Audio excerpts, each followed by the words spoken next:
Hello, hi friends. 7 जुलाई 2024 में जो CTET का एग्जाम हुआ था उसका प्रीवियस ईयर सेट लगाएंगे। चलिए तो देखते हैं क्वेश्चन नंबर 1। शिक्षार्थी अधिगम प्रक्रिया में व्यस्त और सक्रिय रूप से शामिल महसूस करते हैं। गतिविधियां उनके संदर्भ से संबंधित हैं। 1 नंबर में बोला ऐसा होना चाहिए कि गतिविधि जो भी करवा रहे हैं तभी वो अच्छा से समझ पाएगा जब उससे संबंधित होगा। उसके पूर्व ज्ञान से पृथक नहीं, पूर्व ज्ञान से पृथक नहीं होना चाहिए, पूर्व ज्ञान से संबंधित होना चाहिए। रटने की बात बिल्कुल ही नहीं होना चाहिए, रटने दोहराने पर ध्यान नहीं देना है। ये अधिगम का सही प्रक्रिया, पढ़ने का सही प्रक्रिया नहीं है जिसमें हम रटें, है ना, बार बार एक ही चीज को दोहराएं। शिक्षार्थियों की सामाजिक भावनात्मक आवश्यकताओं की अपेक्षा की जाती है। शिक्षार्थियों की सामाजिक भावनाओं आवश्यकताओं की अपेक्षा की जाती है, ऐसा नहीं है। गतिविधि से संबंधित होगा तभी वो अच्छे से सीख पाएगा। देखिए आगे व्याख्या में क्या दिया हुआ है, एक बार पूरा अच्छा से व्याख्या पढ़ लीजिएगा, सुन लीजिएगा तो ठीक लगेगा आपको। शिक्षार्थी तब अधिक जुड़े और सक्रिय रूप से शामिल महसूस करते हैं जब वे जिन गतिविधियों में भाग लेते हैं वे उनके स्वयं के संदर्भ से संबंधित हो। इसका अर्थ है कि जब शिक्षण गतिविधियां उनके व्यक्तिगत अनुभवों, रुचियों और वास्तविक जीवन की स्थिति से जुड़ी होती है तो वे सामग्री को अधिक प्रासंगिक और अर्थपूर्ण पाते हैं। मतलब बच्चों को जब सिखाएंगे कोई चीज तो वो वास्तविक जीवन से रिलेट होना चाहिए, है ना, और पूर्व ज्ञान से संबंधित होना चाहिए, तो वो अच्छे तरीके से एक्टिव होकर, सक्रिय होकर सुनेंगे उस बात को। जब शिक्षार्थी देखते हैं कि सामग्री उनके अपने जीवन से कैसे संबंधित है तो वे इसकी महत्ता और मूल्य को बेहतर समझ पाते हैं। चलिए देखिए दिखाई दे आगे संदर्भ। हाँ, इसमें क्या बोला कि महत्व और मूल्य को बेहतर रूप से समझ पाएंगे जब शिक्षार्थी देख पाते हैं सामग्री उनके अपने जीवन में कैसे संबंधित है। अगर आपको वास्तविक जीवन से रिलेट करके उनको बताया जाए तो वो उसमें उसकी महत्ता और मूल्य को बेहतर ढंग से समझ पाते हैं। संदर्भात्मक शिक्षण वास्तविक दुनिया के अनुप्रयोग को शामिल करता है, जिससे शिक्षण प्रक्रिया अधिक संवादात्मक और व्यवहारिक हो जाती है। यह सक्रिय भागीदारी को बढ़ाता है और शिक्षार्थी को यह सिखाता है कि उन्होंने जो सीखा है उन्हें व्यवहारिक स्थितियों में कैसे लागू किया जाए। 1, 2, 3 विकल्प जो है, 1, 2, 3 ये जो बाकी विकल्प एक आकर्षक शिक्षण वातावरण को प्रोत्साहित नहीं करता है, क्योंकि शिक्षार्थियों की उपस्थिति ज्ञान के अनदेखी करना उन्हें अवमूल्यित और शिक्षण प्रक्रिया से अलग महसूस करा सकता है। केवल रटने पर ध्यान केंद्रित करना उबाऊ और अनुप्रेरक हो सकता है और अधिगम के सामाजिक भावनात्मक पहलुओं की अनदेखी करना एक नकारात्मक वातावरण बन सकता है, जिसमें प्रेरणा और भागीदारी में कमी आ सकती है। जी, रटने का अधिगम करने में रटने का जो है तरीका वो सही नहीं है, पढ़ने का अच्छा तरीका है समझना, और वो भी वास्तविक जीवन से रिलेट करके। बाकी क्वेश्चन नंबर 2 देखेंगे। बोला जा रहा है कि शिक्षकों को कक्षा में प्रभावी संज्ञान सुनिश्चित करने के लिए बच्चों को संवेगात्मक सहारा देना चाहिए। इमोशनली कनेक्ट होना चाहिए टीचर को, यस होना चाहिए। संवेग व संज्ञान एक दूसरे से जटिल रूप से संबंधित है। हाँ, संवेग और संज्ञान दोनों ही एक दूसरे से रिलेटेड है। देखिए ए और आर दोनों ही सही है और आर जो है ए का सही व्याख्या करता है। आगे आंसर में देखेंगे। देखिए आर ए का सही व्याख्या कर रहा है, बोल रहा है कि अभिकथन ए शर्त है क्योंकि शिक्षकों का संवेगात्मक सहारा, संवेगात्मक मतलब इमोशनल सहारा सकारात्मक और सहायक शिक्षक वातावरण बनाने में सहायता कर सकता है। अब बच्चे संवेगात्मक रूप से समर्थित महसूस करते हैं तो वे अधिक संलग्न और प्रेरित और अपनी पढ़ाई पर ध्यान केंद्रित करने में सक्षम होते हैं। यानी कि बच्चों को इमोशनली कनेक्ट करके रखना है, ऐसा नहीं कि डांट के रखना है। हम लोग तो पढ़े तो बड़ा डांट खाकर पढ़े हैं। कारण सत्य है क्योंकि संवेग संज्ञानात्मक प्रक्रिया जैसे ध्यान, स्मरण शक्ति और समस्या समाधान को महत्वपूर्ण रूप से प्रभावित करती है। सकारात्मक संवेग संज्ञानात्मक कार्य प्रणाली को बढ़ा सकती है, जबकि नकारात्मक संवेग इसे बाधित कर सकती है। सीधे यह समझना कारण आदमी सीधे यह समझना है कि अभिकथन ए क्योंकि सही है, ये जो है जो संवेगात्मक रूप से बच्चों के को सुनिश्चित करना चाहिए, जोड़कर सहारा देना चाहिए, ये बात सही है। बोला कि संवेग और संज्ञानात्मक प्रक्रिया जटिल तरीके से परस्पर संबंधित है और यह आपसी संबंध यह बताता है कि संवेगात्मक सहारा प्रदान करना संज्ञानात्मक प्रक्रिया और परिणाम स्वरूप शिक्षा पर सकारात्मक प्रभाव डाल सकता है। चलिए आगे देखते हैं। आप जब इसका सोल्यूशन करते हैं तो आपको बहुत सारा चीज, अगर आप सीडीपी का सही से नहीं तैयारी भी किए हैं और इसका अगर प्रीवियस ईयर लगाकर इसका व्याख्या अगर पढ़िएगा तो आपको ठीक ठाक क्वेश्चन लगने लगते हैं, क्योंकि लगभग सारा जो प्रैक्टिस सेट देख रहे हैं उसमें लगभग बहुत सारा चीज सेम उसी पैटर्न पर आधारित देख रहे हैं। देखिए 3 नंबर क्वेश्चन में देखेंगे। समानांतर सीखने की अक्षमता या कठिनाइयों वाले बच्चों में एक जैसे दिखने वाले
चलिए इसका व्याख्यान देखते हैं।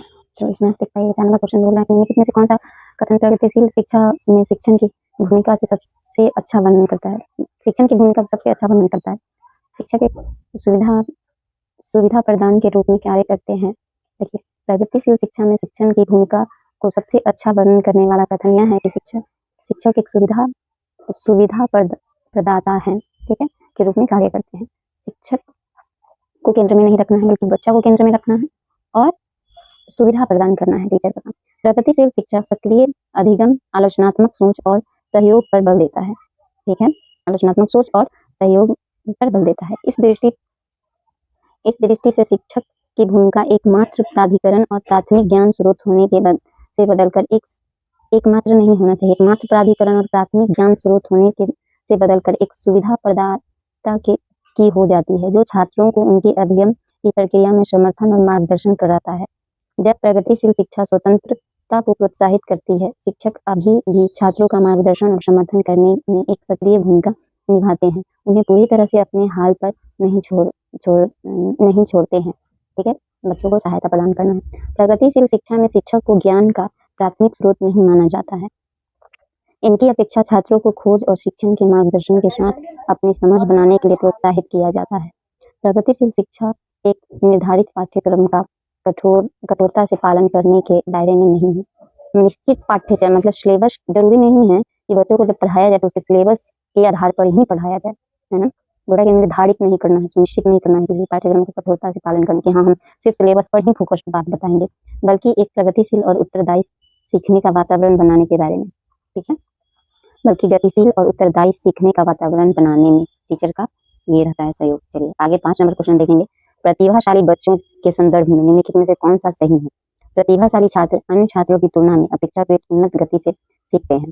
हाँ, ये बात सही है और छात्रों की तुलना में वो अधिक स्पीड से सीख लेगा। बाकी प्रतिभाशाली बच्चे सीखने की अक्षमता के जोखिम से मुक्त होते हैं। ऐसा नहीं है, अक्षमता नहीं होता है उन्हें, जोखिम से मुक्त होते हैं, ऐसा नहीं है, उनको भी सीखने में थोड़ा सा वक्त लगता है, लेकिन हम बाकी बच्चों की अपेक्षा वो अच्छे से सीख पाते हैं। प्रतिभाशाली बच्चे निश्चित रूप से, फिर निश्चित किसी चीज़ को नहीं करना है, निश्चित रूप से शैक्षणिक, सामाजिक और भावनात्मक सभी क्षेत्र में नहीं, सभी क्षेत्र में दुनिया के कोई आदमी उत्कृष्ट नहीं हो सकता है। किसी खास चीज़ में वो क्या होगा, वो उत्कृष्ट होगा अन्य बच्चे की अपेक्षा। प्रतिभाशाली छात्र हमेशा कुछ लोकप्रिय और अच्छी तरह से समायोजित होते हैं। ऐसा नहीं है कि वो लोकप्रिय हो, जरूरी नहीं है कि पढ़ने में जो समाज में अच्छा लगता है उसको सब प्यार ही करता है, ऐसा कोई ज़रूरी नहीं है, क्योंकि सभी तरह का उत्कृष्टता उसमें आता नहीं है। प्रतिभाशाली बच्चे के संदर्भ में मतलब कथन एक सही है। प्रतिभाशाली छात्र प्रायः अपने साथियों की तुलना में तेजी से सीखने की क्षमता प्रदर्शित करते हैं, ठीक है, साथियों की तुलना में तेजी से वो सीखेगा। यह उन्नत गति विभिन्न विषयों और रुचि के क्षेत्र में प्रकट हो सकती है। वे अवधारणाओं को जल्दी समझ सकते हैं, गहरी समझ दिखा सकते हैं और अन्य छात्रों की तुलना में कम पुनरावृत्ति या समीक्षा की आवश्यकता होगी। अन्य छात्रों की तुलना में वो बार-बार नहीं कहेगा कि हमको ये चीज़ समझ में नहीं आया, एक बार में समझ जाएगा, पुनरावृत्ति की आवश्यकता उसको नहीं पड़ेगा। लेकिन आगे और भी देखिए, इसमें बोला है कि प्रतिभाशाली छात्र सीखने की क्षमता के जोखिम से मुक्त नहीं होते हैं। उन्हें द्वंद्वात्मक असाधारणताएं हो सकती है, जहाँ वे प्रतिभाशाली होते हैं और सीखने की अक्षमताएं भी होती है। ऐसा नहीं है कि प्रतिभाशाली है इसका मतलब हम उसको कुछ नहीं बताएंगे और आ जाएगा, या फिर बार-बार बताना नहीं पड़ेगा। हाँ, ये बात है कि एक बार में सीख जाएगा, लेकिन बिना सिखाए उसको कैसे आ जाएगा कोई चीज़। प्रतिभाशाली छात्र सभी छात्रों में अनिवार्य रूप से उत्कृष्ट नहीं होते हैं। उनके सभी क्षेत्रों में सॉरी प्रतिभाशाली छात्र सभी क्षेत्रों में अनिवार्य रूप से उत्कृष्ट नहीं होते हैं। उनके पास कुछ विशिष्ट क्षेत्रों में ताकत हो सकती है। हाँ, जरूरी नहीं है वो हर क्षेत्र में अच्छा हो, जबकि अन्य में चुनौतियों का सामना करना पड़ सकता है, ठीक है। प्रतिभाशाली छात्र हाँ, किसी एक विशिष्ट चीज़ में वो क्षेत्र में ताकत हो सकता है उसको समझने की अन्य बच्चों की अपेक्षा, लेकिन बाकी चीज़ों में उसको उतना ही मेहनत करना पड़ सकता है। प्रतिभाशाली छात्र हमेशा कुछ लोकप्रिय और अच्छी तरह से समायोजित नहीं होते हैं। जरूरी नहीं है कि वो हमेशा लोकप्रिय और अच्छी तरह से समायोजित हो समाज में। वे सामाजिक और भावनात्मक कठिनाइयों का अनुभव कर सकते हैं। वे अकेलापन या गलत समझे जाने की भावना शामिल है। जरूरी नहीं है कि समझदार आदमी को सब समझदार ही समझेगा, ठीक है, और अकेलापन उसके लिए सबसे बड़ा कठिनाई रहता है, ठीक है। जीन प्याजे के अनुसार निम्नलिखित में से कौन सी क्षमताएं पूर्व संक्रियात्मक अवस्था की विशेषता है? प्रतीकात्मक खेल और जीववाद। जीन पियाजे के अनुसार निम्नलिखित में से कौन सा क्षमता पूर्व संक्रियात्मक अवस्था की विशेषता है? प्रतीकात्मक खेल और जीववाद। अब समझिए यहाँ पे जीन पियाजे के संज्ञानात्मक विकास के सिद्धांत के अनुसार पूर्व संक्रियात्मक अवस्था 2 से 7 वर्ष की आयु के बीच है। इस चरण के दौरान बच्चे कुछ संज्ञानात्मक क्षमताएं और सीमाएं प्रदर्शित करते हैं। प्रतीकात्मक खेल। बच्चे कल्पनाशील खेल में संलग्न होते हैं और वस्तुओं का प्रतीकात्मक रूप से उपयोग करते हैं, जैसे कि छड़ी को तलवार या गुड़िया को बच्चा बनाकर खेलना। यह उसके बढ़ते हुए प्रतीकात्मक क्षमताओं को दर्शाता है, जिससे वे वस्तुओं और विचारों का प्रतिनिधित्व कर सकते हैं। आप 2 से 7 साल के बच्चा को देखते होंगे कि जो निर्जीव चीज है उसको ऐसे किसी चीज से रिलेट करके, जैसे डंडा पर चढ़ के कहता चल वो मेरा घोड़ा, चाहे आदमी पर बैठकर, चाहे गाड़ी चलाएगा ऐसे जैसे कि वो सच में उस गाड़ी का ड्राइवर हो। ठीक है, तो इस टाइप से ये 2 से 7 साल के बच्चों उसको कहते हैं पूर्व संक्रियात्मक अवस्था, पियाजे के अनुसार। जीववाद क्या है? बच्चे निर्जीव वस्तुओं को जीवित गुणों से युक्त मानते हैं। जैसे कि आप देखते होंगे कि चोट लग गया, बच्चों को अगर किसी की बाहर कहीं किसी खिलौने से चोट लग गया तो खिलौना को मारते हैं और कहते हैं कि इससे चोट लग गया, तो सच में उसको लगता है कि उसको मार दिया, बदला पूरा हो गया, मतलब उसको भी अपने ही तरह सजीव मान रहा है। इसी को जीववाद कहते हैं कि निर्जीव चीज को के साथ भी वो सजीव की तरह ट्रीट कर रहा है। यह मानते हुए कि वस्तुओं के विचार, भावनाएं और योजनाएं होती है जो मनुष्यों या जानवर के समान है। देखिए उसको भी लग रहा है कि जो निर्जीव वस्तु है उसमें विचार, भावनाएं और योजनाएं होती हैं मनुष्य की भांति, जबकि ऐसा तो है नहीं। और ये 2 से 7 साल के बच्चों में देखने को मिलेगा, जिसको हम पूर्व संक्रियात्मक अवस्था कहते हैं, जिनके आगे 4 अवस्थाओं के बारे में बताए हैं। ठीक है, जिसमें से ये था पूर्व संक्रियात्मक अवस्था 2 से 7 वर्ष के बच्चों के लिए। आप क्वेश्चन नंबर 7 देखेंगे। बोल रहा है आलोचनात्मक सोच वाले प्रश्न पूछने का प्राथमिक उद्देश्य क्या है? उच्च स्तर सोच और समस्या समाधान कौशल को बढ़ावा देना। आलोचनात्मक सोच में छात्रों को जानकारी याद रखने के लिए प्रोत्साहित करना। ऐसा नहीं है, छात्रों को प्रतिक्रियात्मक ज्ञान विकसित करने की क्षमता बनाना, छात्रों को ज्ञान और समझ कौशल का आकलन करने के लिए। ऐसा नहीं है, उच्च स्तरीय सोच और समस्या समाधान कौशल को बढ़ावा देता है आलोचनात्मक प्रश्न पूछना। क्या इसका व्याख्या देखें। रचनात्मक सोच प्रश्न पूछने का प्राथमिक उद्देश्य उच्च स्तरीय सोच और समस्या समाधान कौशल को बढ़ावा देता है। आलोचनात्मक सोच प्रश्न छात्रों को गहराई से सोचने, सूचना का विश्लेषण करने और साक्ष्य का मूल्यांकन करने और अपने ज्ञान को नए संदर्भों में लागू करने के लिए चुनौती देने के लिए डिजाइन किए गए हैं। आलोचनात्मक सोच वाले प्रश्न केवल रखने को बढ़ावा देने का लक्ष्य रखते हैं। ठीक है, रखने को बढ़ावा देने का लक्ष्य रखते हैं, जबकि आलोचनात्मक सोच प्रश्नों का उपयोग मूल्यांकन उद्देश्यों के लिए किया जा सकता है। उसका प्राथमिक कार्य केवल मौजूद ज्ञान का आकलन करने की अपेक्षा आलोचनात्मक सोच और समस्या समाधान प्रेरित करता है। आलोचनात्मक सोच प्रश्नों को उपयोग मूल्यांकन उद्देश्य के लिए किया जा सकता है। उसका प्राथमिक कार्य केवल मौजूदा ज्ञान का आकलन करने की अपेक्षा आलोचनात्मक सोच और समस्या समाधान को प्रेरित करता है। ठीक है, आगे क्वेश्चन नंबर 8 देखेंगे। बोल रहे हैं आनुवांशिकता पूरी तरह से एक व्यक्ति का निर्धारण करता है। जी 6 का निर्धारण करेगा। आनुवांशिकता जीन के कारण हम लोग का सेक्स डिसाइड होगा, जेंडर। तो देखिए केवल एक चाहिए। अब इसमें देखिए आनुवांशिकता एक व्यक्ति का सेक्स निर्धारित करता है। आनुवांशिकता के तात्पर्य है आनुवांशिक लक्षणों या विशेषताओं का माता पिता से संतानों तक उनके जीनों के माध्यम से पारित होना। कैसे दिखाई देना? पारित होना। आनुवांशिकता एक व्यक्ति के जैविक लिंग को निर्धारित करती है, जिसमें आनुवांशिक और शारीरिक विशेषताओं के आधार पर किसी के पुरुष या महिला होने के कारण शामिल होते हैं। ठीक है, कुछ आनुवांशिकता के कारण तो सेक्स निर्धारित होता है।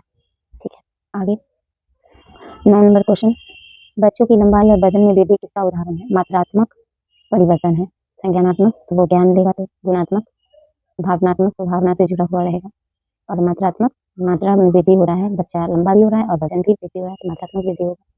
ठीक है, बच्चों में लंबाई और वजन की वृद्धि मात्रात्मक परिवर्तन का उदाहरण है। मात्रात्मक परिवर्तन से तात्पर्य मात्रा, आकार या माप में परिवर्तन से है। लंबाई और वजन में वृद्धि शारीरिक आकार और द्रव्यमान में वृद्धि का प्रतिनिधित्व करती है। जो मात्रात्मक परिवर्तन है, इस परिवर्तनों को वस्तुनिष्ठ रूप से मापा जा सकता है और ये सामान्यतः शारीरिक विकास से जुड़ी होती है, न कि संज्ञानात्मक या भावनात्मक क्षेत्रों में परिवर्तन से।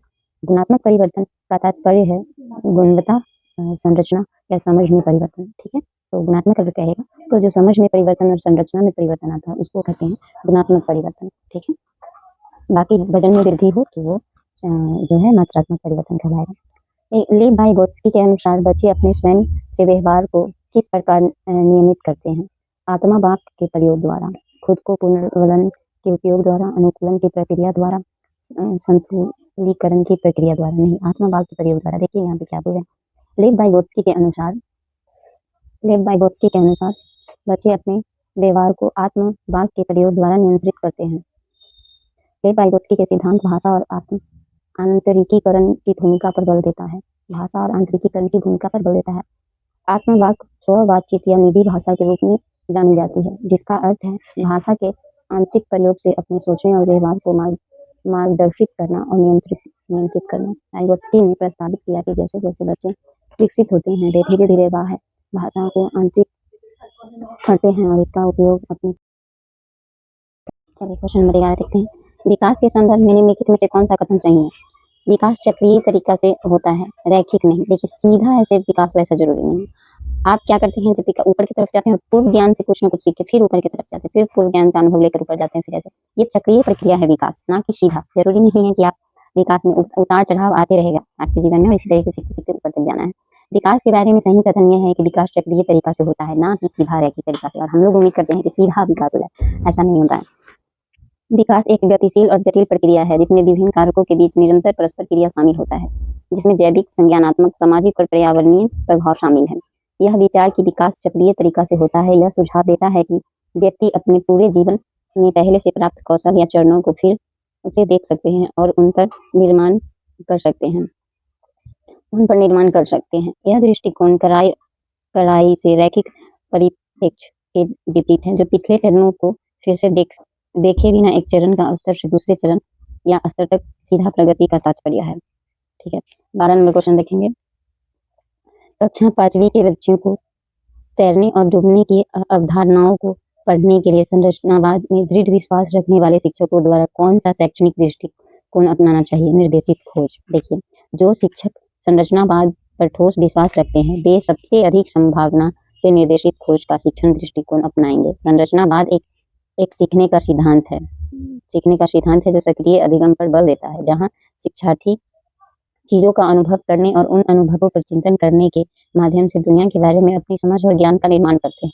निर्देशित खोज और संरचनावादी सिद्धांत के साथ अच्छी तरह से जुड़ती है, क्योंकि इसमें छात्रों को शिक्षक के मार्गदर्शन में स्वयं या छोटे समूह में अवधारणाओं का पता लगाने, जांच करने और खोज करने की अवसर प्रदान करती है। जी, अगर संरचनावाद दृढ़ विश्वास करने वाले टीचर हैं तो वो क्या करेंगे? प्रैक्टिकल करवाते हैं। ठीक है, खोज के माध्यम से शिक्षा प्रदान करेंगे। कक्षा 5 के बच्चों को तैरने और डूबने की अवधारणा को पढ़ाने के लिए एक निर्देशित खोज दृष्टिकोण में पानी में विभिन्न वस्तुओं के साथ प्रयोग करना, छात्रों को अवलोकन करने, प्रश्न पूछने और उनके अवलोकनों और अनुभवों के आधार पर निष्कर्ष निकालने के लिए प्रोत्साहित करना शामिल हो सकता है। तो आप कोई प्रयोग कीजिए और फिर जो अवलोकन बच्चा देखा उसके आधार पर फिर उससे पूछिए कि आप क्या सीखे।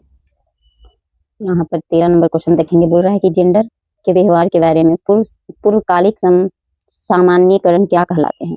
पूर्वकालिक सामान्यीकरण क्या कहलाते हैं? जेंडर रूढ़िवादिता। ठीक है, देखते हैं क्या है। विभिन्न जेंडर के व्यवहार के बारे में पूर्वकालिक सामान्यीकरणों को लैंगिक रूढ़िवादिता कहा जाता है।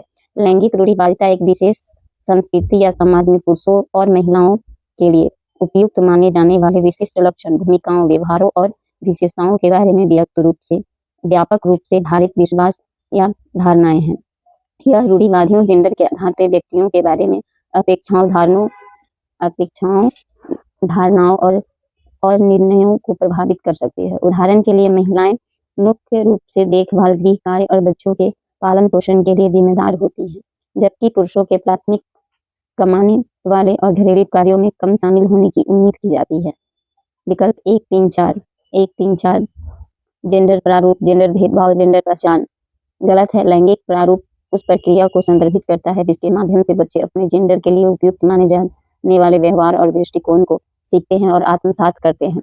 लैंगिक भेदभाव में केवल जेंडर के आधार पर व्यक्तियों के साथ अन्याय व्यवहार का बहिष्कार शामिल है। लैंगिक पहचान किसी व्यक्ति की अपनी जेंडर के बारे में आंतरिक भावना को संदर्भित करता है जो सामाजिक अपेक्षाओं या रूढ़िवादिता से मेल खा सकती है, नहीं तो वो हो सकता है।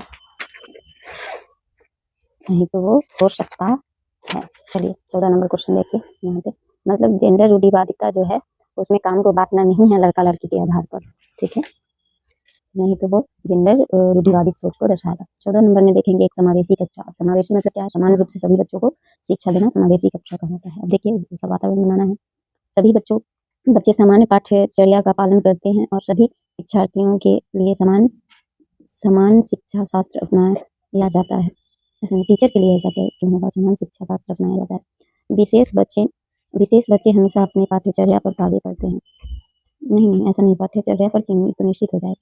सभी बच्चे की कक्षा की गतिविधियों तक पहुँच है और वे कक्षा की क्रिया में शामिल हैं। हाँ, ये ठीक है कि सभी बच्चों की कक्षा की गतिविधियों तक पहुँच है, वे कक्षा की क्रिया में शामिल हैं। सभी बच्चों को समान रूप से गतिविधि कराना है। विशेष बच्चे को जागरूक ज़रूरतमंद और आश्रित के रूप में देखा जाता है। नहीं, जो विशेष मान लीजिए कि कोई अपाहिज है, कोई देख नहीं सकता, तो उसको एहसास नहीं कराना है कि आप दूसरों से अलग हैं। उसको वो सुविधा देकर उसी क्लास में रखना है ना? एक हाँ, देखेंगे 3 नंबर की सभी को गतिविधि की पहुँच और वे छात्रों के लिए शामिल ले सकते हैं शामिल हैं। यहाँ देखिए 3 नंबर में बोल रहा है समावेशी कक्षा में सभी बच्चों की कक्षा में गतिविधियों तक पहुँच होती है और उन्हें शामिल किया जाता है। एक समावेशी कक्षा को यह सुनिश्चित करने के लिए डिज़ाइन किया गया है कि सभी छात्र उनकी क्षमताओं या अक्षमताओं की चिंता किए बिना सीखने की अवसर तक समान पहुँच हो और उन्हें सभी कक्षा गतिविधियों में शामिल किया जाए। उनके पास क्षमता हो तभी और क्षमता ना हो तभी उनको सभी कक्षा में गतिविधि में शामिल किया जाना है। उसी समावेशी कक्षा का लक्ष्य क्या है? यह सहायक और सहयोगी वातावरण बनाएगा, जहाँ प्रत्येक छात्र पूरी तरह से भाग ले सके और समान शैक्षणिक अनुभवों से लाभ उठा सके। यह दृष्टिकोण विविधता के महत्व पर बल देता है और विभेदित, निर्देशित और समर्थन के माध्यम से सभी छात्रों को व्यक्तिगत जागरूकता में पूरा करने का लक्ष्य रखता है। यानी कि क्या है, सभी के लिए समान दृष्टिकोण महत्व बल देना है और विभेदित, निर्देशित और समर्थन के माध्यम से मतलब सहयोग देकर उसको उसी क्लास में उसको रखना है। सबका यही लक्ष्य है कि एक समावेशी कक्षा में विशेष शिक्षा वाले छात्रों को यथासंभव समान पाठ्यक्रम में एकीकृत किया जाता है, जिन्हें उपयुक्त समावेशी और संशोधन होता है। ठीक है, अगर मान लीजिए कि कोई देख नहीं सकता है तो ब्रेल लिपि का उपयोग करके वो सीख सकता है, तो उसको सुविधा प्रदान किया जाए और उसी कक्षा में उसको भी पढ़ाया जाए। आगे लेब वाइगोत्स्की के सिद्धांत के अनुसार छात्रों के सीखने के अनुभव को बेहतर बनाने के लिए निम्नलिखित में से कौन सा अनुशंसित दृष्टिकोण है? छात्रों को ऐसा कार्य प्रदान करना जिसे वे व्यक्तिगत रूप से प्रबंधित और पूरा कर सके। नहीं, व्यक्तिगत रूप से नहीं करना है। आगे छात्रों को ऐसा कार्य प्रदान करना जो उनकी समझ से वर्तमान स्तर से पूरी तरह से असंबंधित हो। ओ भाई नहीं, उनकी समझ से संबंधित होना चाहिए। छात्रों के वर्तमान स्तर पर आधारित उनको उचित समर्थन और मार्गदर्शन के साथ कार्य प्रदान करना। ठीक है, इसमें देखिए वर्तमान स्तर पर आधारित है और उसके उचित समर्थन और मार्गदर्शन के साथ कार्य प्रदान करना बिल्कुल सही है। आधारित होना चाहिए वर्तमान समझ के साथ। छात्रों को कोई सहायता देना है छात्रों को, उन्हें अपनी दम पर संघर्ष करने नहीं, अपना दम पर वो क्या संघर्ष करेगा? टीचर किसकी सहायता है लेनी पड़ेगी। आगे लेब वाइगोत्स्की के सिद्धांत के अनुसार छात्रों को सीखने के अनुभव को अनुकूलित करने के लिए मतलब सरल करने के लिए अनुशंसित दृष्टिकोण छात्रों को उनके वर्तमान समझ से थोड़ा आगे का कार्य प्रदान करना है, जिसमें उपयुक्त समर्थन और मार्गदर्शन दिया जाए। थोड़ा आगे की चीज को सिखाना है लेकिन उसमें भी मदद करना है और मार्गदर्शन मतलब रास्ता बताना है। लेब वाइगोत्स्की के सिद्धांत समीपस्थ विकास क्षेत्र के महत्व पर बल देता है, जो उन कार्यों की श्रेणी को संदर्भित करता है जिन्हें एक शिक्षार्थी अधिक जानकार व्यक्ति जैसे शिक्षक या सहकर्मी जानकार व्यक्ति की सहायता और मार्गदर्शन से कर सकता है, लेकिन अभी तक स्वतंत्र रूप से नहीं कर सकता है। जेपीडी सीखने की क्षमता का प्रतिनिधित्व करता है और वाइगोत्स्की ने शिक्षार्थियों को ऐसे कार्य प्रदान करने की वकालत की है जो उनकी वर्तमान क्षमताओं से थोड़ा आगे हो, जबकि उन्हें सफल होने में सहायता करने के लिए आवश्यक समर्थन और मचान की पेशकश करते हैं। यह दृष्टिकोण छात्रों को चुनौती देकर और उनके कौशल और समझ में वृद्धि को बढ़ावा देकर सीखने और विकास को सुगम बनाता है। ठीक है, सरल बनाता है, उसको सहारा देना है। आगे 16 नंबर क्वेश्चन है हेंज की दुविधा। अच्छा लिख रहा हूं, हेंज की दुविधा को पेश किए जाने पर अरुणिमा तर्क देती है, कानून इस परिस्थितियों के लिए स्थापित नहीं किया गया था। इस स्थिति में दवा लेना वास्तव में सही नहीं है, लेकिन यह उचित है। आगे लॉरेंस कोहलबर्ग के सिद्धांत के अनुसार अरुणिता नैतिक विकास की कौन सी अवस्था में है? अरुणिता नैतिक विकास के विरोधाभास व्यक्तिगत अधिकार व लोकतांत्रिकता। यहाँ देखिए कोहलबर्ग के नैतिक विकास के चरणों के 3 स्तर में विभाजित किया गया है, पूर्व पारंपरिक और उत्तर पारंपरिक। अरुणिमा का तर्क पारंपरिक स्तर के बाद विशेष रूप से चरण 5 को दर्शाता है, जो नैतिकता का विरोधाभास व्यक्तिगत अधिकार व लोकतांत्रिकता है। इस स्तर पर व्यक्ति मानते हैं कि कानून और नियम व्यवस्था बनाए रखने और व्यक्तिगत अधिकारों की रक्षा के लिए महत्वपूर्ण है, लेकिन वे यह भी समझते हैं कि न्याय और मानव अधिकारों की सेवा के लिए कुछ परिस्थितियों में कानून को बदलने या तोड़ने की आवश्यकता हो सकती है। जैसे हमारा संविधान लचीलापन है, ठीक है, जिसमें हम उस पर संशोधन भी कर सकते हैं। तो ये बात ये मान लीजिए।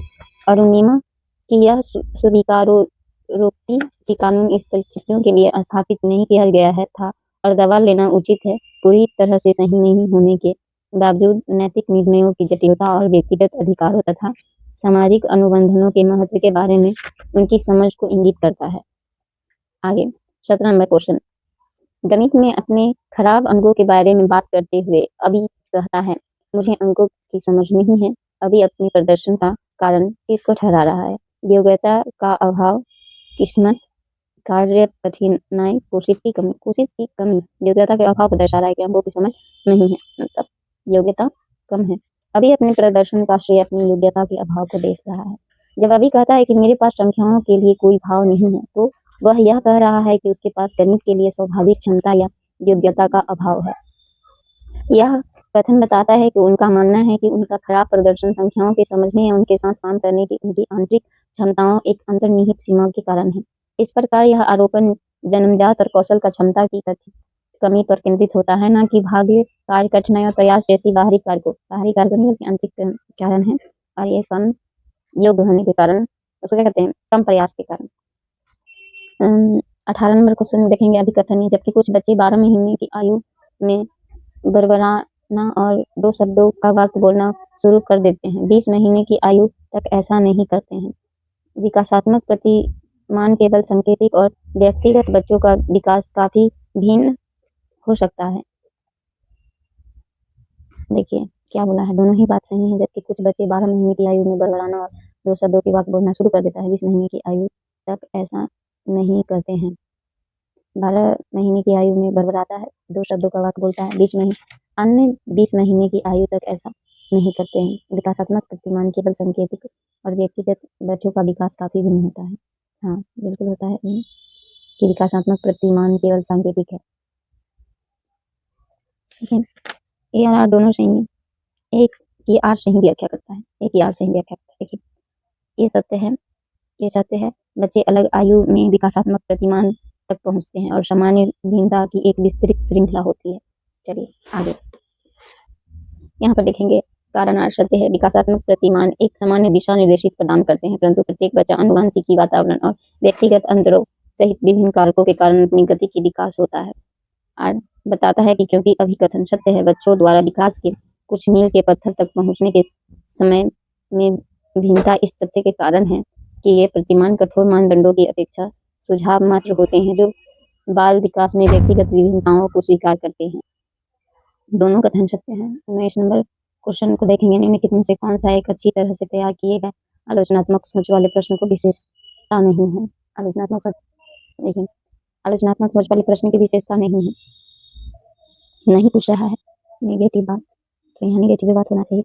यह उचित स्तर सोच और समस्या समाधान कौशल को बढ़ावा देता है। ऐसा नहीं है, आलोचनात्मक सोच वाले प्रश्न में विशेषता नहीं है। ये तो विशेषता है आलोचनात्मक सोच वाले को कि उच्च स्तरीय सोच और समस्या समाधान कौशल को बढ़ावा देता है आलोचनात्मक सोच। यह खुला प्रश्न और कई उत्तरों को प्रस्तुत करने की अनुमति देता है। बिल्कुल, इसमें सोचने की क्षमता और कौशल को बढ़ावा देगा। इसमें सूचना और विश्लेषण और मूल्यांकन की आवश्यकता होती है। बिल्कुल, सूचना का पता होना चाहिए और मूल्यांकन पढ़ना पड़ेगा, तभी आप किसी से प्रश्न पूछ सकते हैं, आलोचनात्मक प्रश्न। यह मुख्य रूप से तथ्यात्मक जानकारी पर आधारित होता है। ऐसा नहीं है, तथ्यात्मक जानकारी जरूरी नहीं है। चलिए देखेंगे, यह एक अच्छी तरह से तैयार किए गए आलोचनात्मक सोच वाले प्रश्न से जुड़े विशेषता यह नहीं है कि यह मुख्य रूप से तथ्यात्मक जानकारी पर आधारित होता है, जरूरी नहीं है। आगे एक अच्छी तरह से तैयार किए गए आलोचनात्मक सोच वाले प्रश्न को उच्च स्तरीय सोच और समस्या समाधान कौशल को बढ़ावा देने, बहुसंख्यक संभावित उत्तरों के साथ खुले अंदर वाले उत्तरों को प्रोत्साहित करने और सूचना के विश्लेषण और मूल्यांकन की अवधारणा के लिए डिजाइन किया गया है। आलोचनात्मक सोच के बारे में प्रश्न छात्रों की बुनियादी याद से परे जाने और गहरी संज्ञानात्मक प्रक्रिया को प्रोत्साहित करने के लिए है। खुले अंतर वाले प्रश्न चर्चा, अन्वेषण और कई दृष्टिकोण को प्रोत्साहित करते हैं, जो आलोचनात्मक सोच के प्रमुख घटक है। आलोचनात्मक सोच में केवल तथ्यों को याद रखने की अपेक्षा सूचना का आकलन, विश्लेषण और संश्लेषण शामिल है। विकल्प 3 गलत है, क्योंकि मुख्य रूप से तथ्यात्मक जानकारी पर आधारित प्रश्न विश्लेषण, संश्लेषण और मूल्यांकन जैसी गहरी संज्ञानात्मक प्रक्रिया को शामिल करने वाले आलोचनात्मक सोच की अपेक्षा समृद्धि और याद का परीक्षण करते हैं। ठीक है, चलिए आगे क्वेश्चन नंबर 20 देखेंगे, जल्दी जल्दी करते हैं। अभी कथन बोल रहा है कि शिक्षकों को बच्चों के साथ कार्य करने के समय लगातार अपने स्वयं के दृष्टिकोण और पूर्वाग्रह की जांच करनी चाहिए। हाँ, करनी चाहिए, बिल्कुल करना चाहिए। आगे समस्या समाधान बोल रहा है कि शिक्षकों को बच्चों के साथ समस्या स्वयं के दृष्टिकोण और पूर्वाग्रह जो पहले से वो मानसिकता बनाए हुए हैं उसको बातचीत करना चाहिए। बाकी समस्या समाधान की प्रक्रिया कार्यात्मक स्थिति से बांधित है। हमको नहीं लगता है कि बांधित है। ठीक है, समस्या समाधान की प्रक्रिया कार्यात्मक स्थिरता से बांधित है, कार्यात्मक स्थिरता से बांधित है। बोल रहा है कि ऐसे में बोल रहा है कि ए और आर दोनों ही सही है, परंतु आर की सही व्याख्या नहीं है, ए की आर सही व्याख्या नहीं है। ठीक है, इसका व्याख्या ही नहीं कर रहा है कि उसको एकदम से अलग सा क्वेश्चन है ये। समस्या समाधान की प्रक्रिया कार्यात्मक स्थिरता बांधित बोल रहा है यहाँ पे।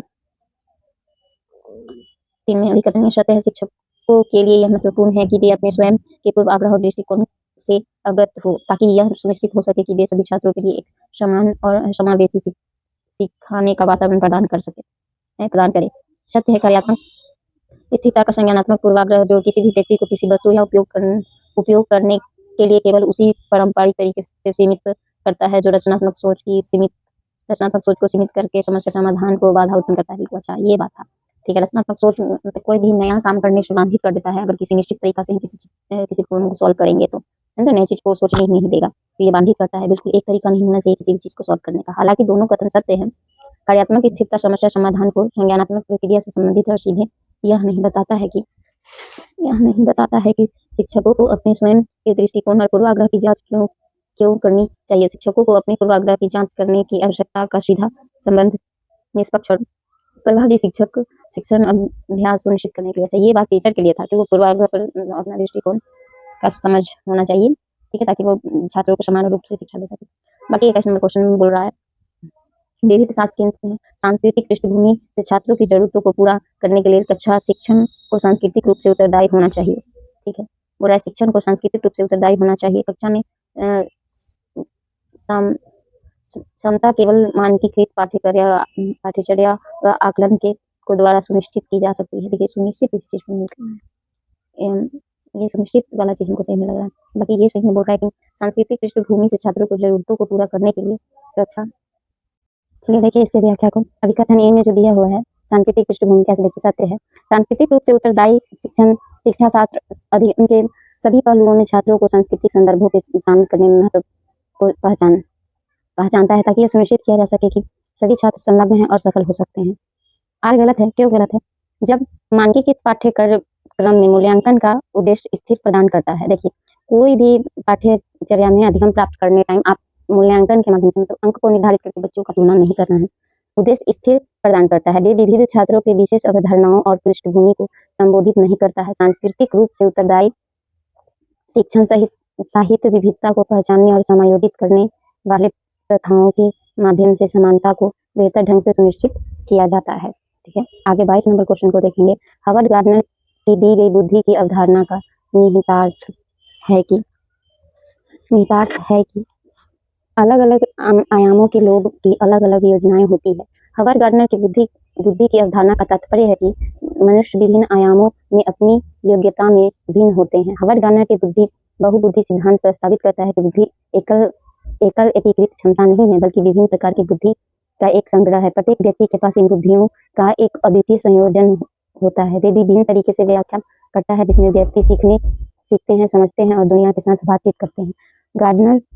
गार्डनर की कई अलग अलग प्रकार की बुद्धिमत्ता की पहचान की, जिसमें भाषाई, तार्किक, गणितीय, स्थानीय, संगीत, शारीरिक, क्रियात्मक, देखिए पारस्परिक, अंतरा, व्यक्तिगत, प्रकृतिवाद शामिल है।